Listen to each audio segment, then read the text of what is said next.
नमस्कार, आप देख रहे हैं द भारत खबर। लेकर आए हैं आपके लिए आज देश भर की 10 बड़ी खबरें। संयुक्त किसान मोर्चा ने 29 फरवरी तक अपना दिल्ली चलो मार्च स्थगित करने का फैसला किया है। किसान संगठन के नेता सरबन सिंह पंढेर ने खनौरी सीमा पर मीडिया से बातचीत में ये बात बताई। आगे की रणनीति पर 29 फरवरी को फैसला लिया जाएगा। साथ ही किसानों ने हरियाणा के गृह विभाग के मंत्री अनिल विज के खिलाफ FIR दर्ज करने की मांग रखी है।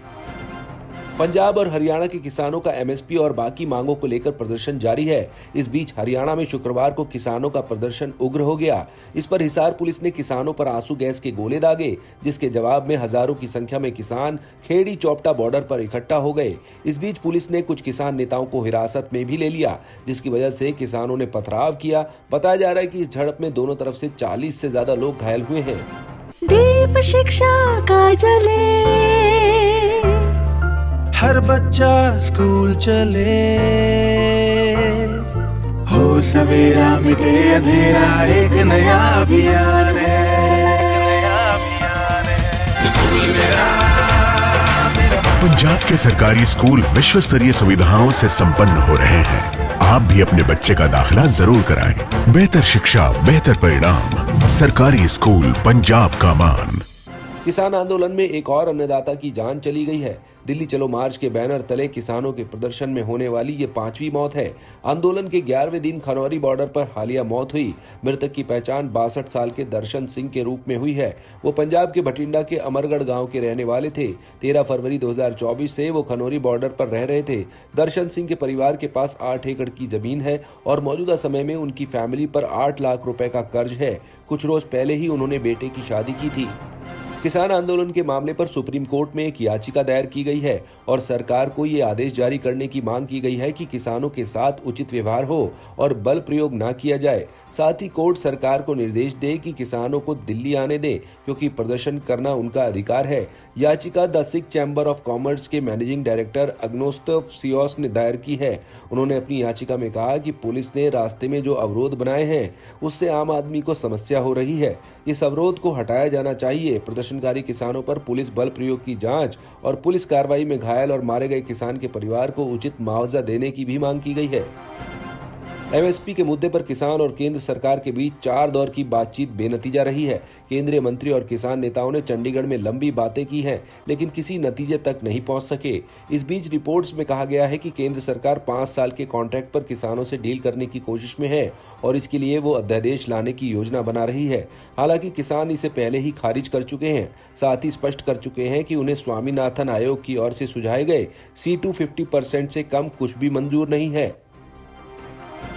किसान आंदोलन के दौरान एक किसान ऐसा भी है जो वैनिटी वैन लेकर पहुंचा है। इस किसान की वैनिटी वैन में हर वो सुविधा मौजूद है जो किसी फिल्मी सितारे के वैनिटी वैन में होती है। इस वैनिटी वैन के मालिक फरीदकोट के किसान गुरदीप सिंह संधू हैं। इस वैनिटी वैन में AC, LCD टीवी के साथ ही दूसरी कई सुविधाएं मौजूद हैं। इसमें आराम करने के लिए 2 पलंगनुमा सुविधा बनाई गई है। वैन में ड्राइवर कैबिन अलग है और किसानों के आराम करने के लिए बनाया गया कैबिन अलग। ड्राइवर से बात करने के लिए कैबिन में एक खिड़की दी गई है। वहीं चाय और भोजन बनाने के लिए इंडक्शन चूल्हा लगा है। वैनिटी वैन में अंदर कबर्ड भी हैं जहां पर सामान रखा जा सकता है।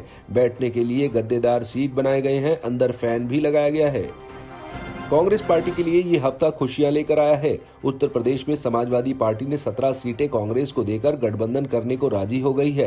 दिल्ली से आम आदमी पार्टी ने भी ऑफर दे दिया है। सबसे बड़ी बात यह है कि बंगाल में ममता बनर्जी, जिन्होंने कांग्रेस को उसकी औकात तक बता दी थी, वो भी सीटें ऑफर कर रही है। महाराष्ट्र में धमकी दे रहे उद्धव ठाकरे भी लाइन पर आ गए हैं और सीट शेयरिंग करने के लिए हामी भर दी है।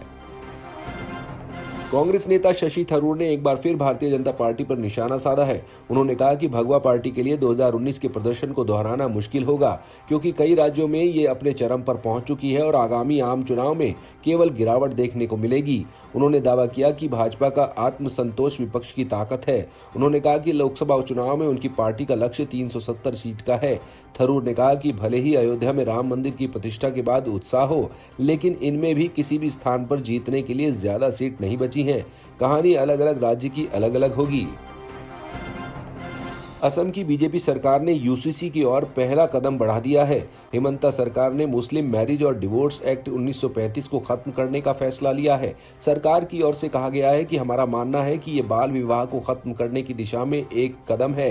मुख्यमंत्री हिमंत बिस्वा शर्मा की अध्यक्षता में हुई कैबिनेट की बैठक में इस प्रस्ताव को मंजूरी दे दी गई। राज्य में अब सभी शादियां और तलाक स्पेशल मैरिज एक्ट के तहत किए जाएंगे। हिमाचल प्रदेश में बहुत तेजी से मौसम बदल रहा है। बर्फबारी के बाद राज्य के कई इलाके शीतलहर की चपेट में हैं। करीब 9 जगहों पर न्यूनतम तापमान 0 से नीचे दर्ज किया गया है। मौसम विभाग के मुताबिक राज्य में अगले 1 हफ्ते मौसम खराब रह सकता है। वहीं इस हफ्ते में 2 दिन बारिश की भी भविष्यवाणी की गई है। आप देख रहे थे देश भर की 10 बड़ी खबरें। हमारी बाकी खबरों के अपडेट्स पाने के लिए चैनल को सब्सक्राइब कर लीजिए। नमस्कार।